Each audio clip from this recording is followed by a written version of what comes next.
Sayang, bakit hindi kita niligawan? Ngayon ako'y nanghihinayang. Kasi naman, tatanga-tanga pa ako noon. Walang humpay na paghintay sa hindi dumarating na pagkakataon.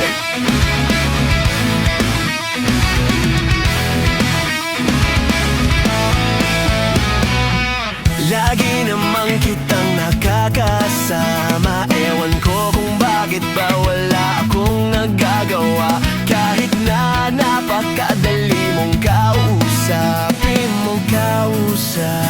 Ewan ko ba kung bakit ang hirap pa ring aminin. Madalas naman tayong naglolokohan. Dinadaan ko lang sa biro ang tunay kong nararamdaman. Kaya siguro hindi mo sineryoso aking mga sinabi. Ayan tuloy walang nangyari.